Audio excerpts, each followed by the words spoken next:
May bago ka na palang mga tropa, ah. Ano bang pake ko? Eh di magsama-sama kayo.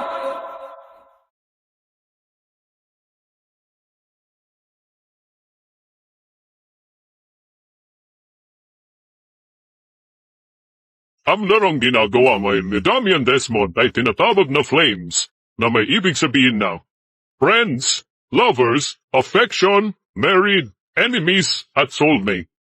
Ginagawa ito ng mga dilulu para malaman kung magiging ano sila ng crush nila.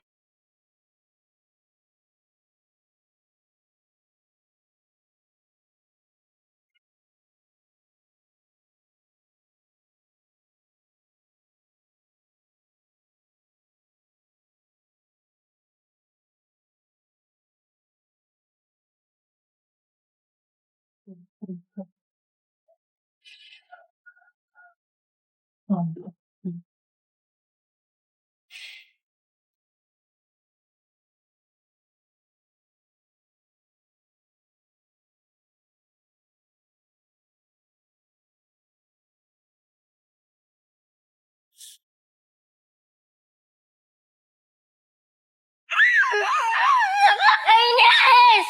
Nakakainis! Ano nga pangalan ng tatlo? Arnold, Freddy, Patercius.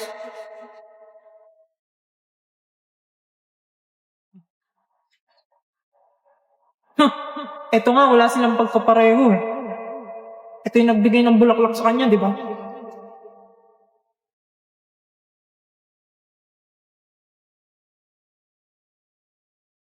Kaibigan lang pala kayo. Paano magiging masaya? Nakakabwisit yung lahat.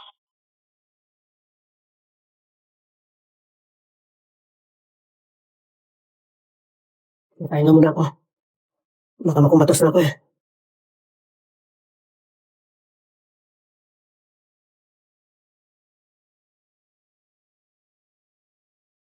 Okay, I understand. She's funnier, she's skinnier, she's prettier. Don't worry, I won't choose me either. Hoy! Anong ginagawa mo dyan? Naglilinis lang po. Kaso nga lang parang sobra na. Kasi sa totoo lang, wala naman talaga akong karapatan. Oo, alam ko naman, dahil magkaibigan lamang ng turingan. Kung alam mo lang na mas higit pa sa kaibigan ang pakiramdam ko sa'yo, nalaman mo sana na kahit na wala pang tayo ay nasasaktan na. Sa amigo ay... Ang plain naman nito. Fair Becky, baka may magic ka dyan para sa wallpaper ko. Wallpaper baka mo? Itong ice cream ang gamitin mo. Fairy ka ba talaga o ano? Parang di ka naman gumagamit ng magic. Puro apps. Ayaw mo, diwag. Ay, joke lang. O paano na? I-search mo lang ice cream 000. Over sa 0. Hello, familiar. Ayan o, magpili ka na dyan ng mga cute na features. Wow, ang dami. May mga pa-overlay pa oh. Parang magic. Over. Ito gusto ko. Nag-iiba yung picture. Depende sa angle. Zagan, kumain sa kanya ng mata! Marcha! Hinaan sa kaningan! Sa likod! Sa harap! Sa harapan yan!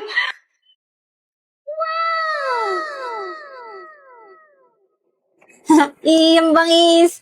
Pero dami ang tignan mo oh. Sinama ko sa wallpaper pic natin. Huwag mo akong kausapin tao. Sungit. Tandaan mo may balik yan sa'yo. Anong balik? Bumalik ka na sa akin. Kailan ka ulit magiging tao? Pa-extend naman ng boyfriend wish ko. Sinabing ayoko. Sos, pakipot pa. Ikaw nga nagpipilit na sumama ka dito eh. Inutusan ako ni inay. Mama mong utos. Eh ano yung wallpaper mo? Picture niyo ni Anya? Ay! Hoy! Malis. Tignan niyo to. Pwede tayong maghanap ng mga recipe. Anong gusto niyong lutuin? Paano? Paano gumagana iyan? Madali lang ganito oh. Sa search lang, tapos, ayun, adobo. May mga picture pa. Kamangha-mangha. Isang munting bagay, ngunit maraming kaalaman. Bossing, ang dami mo nilagay na suka. Baka maging sobrang asim na yan. Pasensya na. Akala ko'y tubig. Aba, kung tubig ang tingin mo riyan, baka pati puso may matimpla mo na rin ng suka. Eh, baka nga maasim na puso niyan.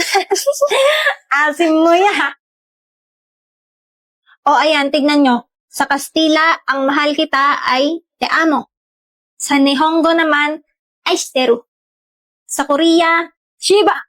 Joke lang. Saranghe! Goriya? Ginoo ko. Kay gandang pakinggan. Parang musika. Oo, parang musika nga. No daw? Wala. Ang sabi ko masarap ang niluto. Kailan may hindi ko naranasan ng ganitong kasiyahan. Kaya nga, special ang banding natin. Ay, magandang memories to. Kuha tayo ng picture. Larawan. Larawan? Paanong larawan? Wala namang pintor dito. Hindi na kailangan ng pintor. Etong kahon na to, kaya nitong kunin yung picture. Anyo natin. Abay, kakaiba. Sige, subukan natin. Halika dito, sama ka. Hindi na siguro. Ay nako, tara na, walang iwan. 1, 2, 3, ngiti! Aba, nakuha nga ang anyo natin ng walang pintor. Sabi ko sa inyo eh.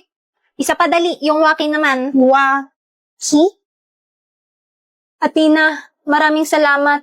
Hindi ko makakalimutan ang ating pagkakaibigan. Ako din, Belinda.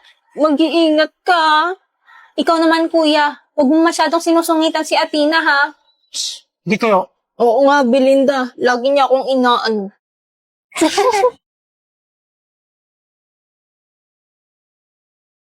Grabe, ilang buwan na to pero hindi pa rin nalalobat yung phone ko.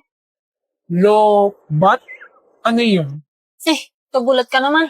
Lagi mong hawak iyang kahon na may mahit. Ano pa bang nagagawa niyo? Hindi ka dito.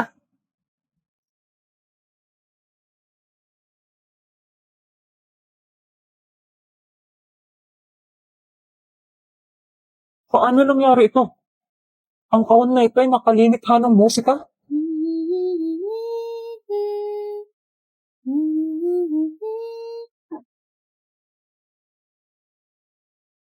Halika, sayo tayo.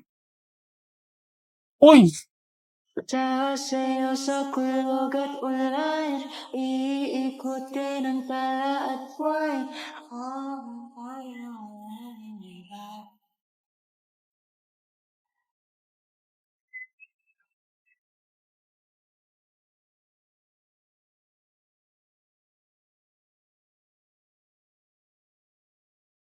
Lagay mo yung kamay mo dito. Tapos, lalabas mo yung dila mo.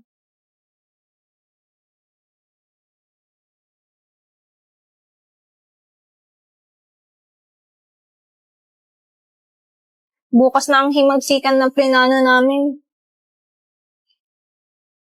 Kailangan ayusin ko ang lahat. Hindi pwedeng mamatay si Danilo. Kung mawawala siya, hindi ko na alam kung paano pa ako makakabalik. Dapat maging ligtas siya. Kaya ba gustong-gusto mo ko iligtas? Para makaalis ka dito?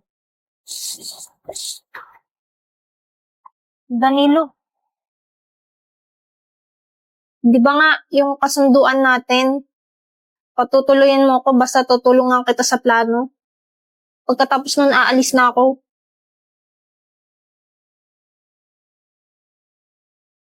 Alam mo, pwede ka namang manatili dito. Kahit kailan mo gusto. Danilo, di ako taga rito. Doon ako nakatira sa hinaharap. Kailangan kong umuwi. Mulat ng buong mananyan, ang pag-natin, tulas ng langit na tayo sarap, marating ang bawat buong na punod. Huwag kang sasama sa himagsikan. Hindi pwede. Kailangan mo makasiguro na ligtas ka. Kung hindi ko mapapatawad sarili ko. Danilo!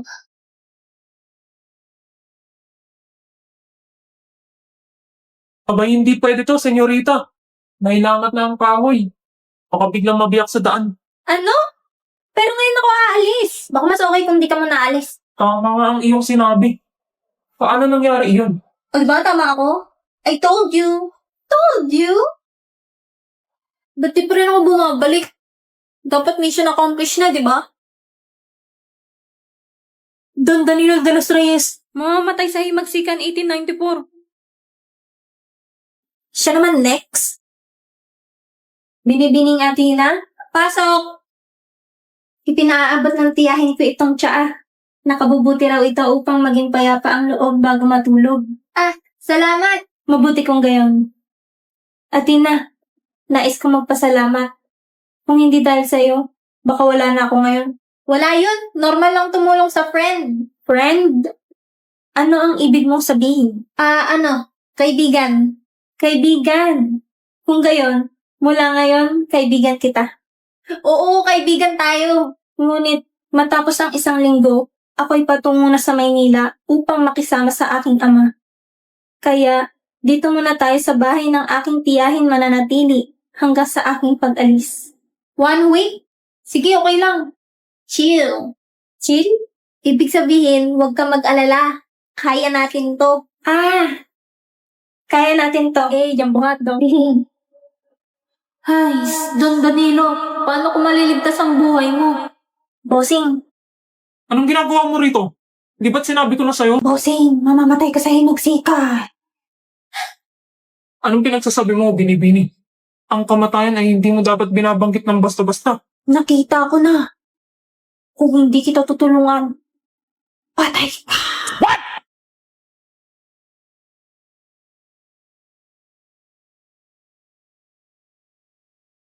Hindi mo alam ang iyong sinasabi. Kung ako man ay mapahamak, iyon ay para sa bayan. Kaya pala himaksikan. Yun yung sabi sa phone. Huwag mong pigilan ang aking kapalaran, Binibini. Kung darating na ng aking kamatayan, haharapin ko ito ng buong dangal. Pero paano kung may paraan para mabuhay ka? Kung ang kapalaran ko ay mamatay para sa bayan, tatanggapin ko yun. Hindi. Mas kailangan ka ng bayan na buhay.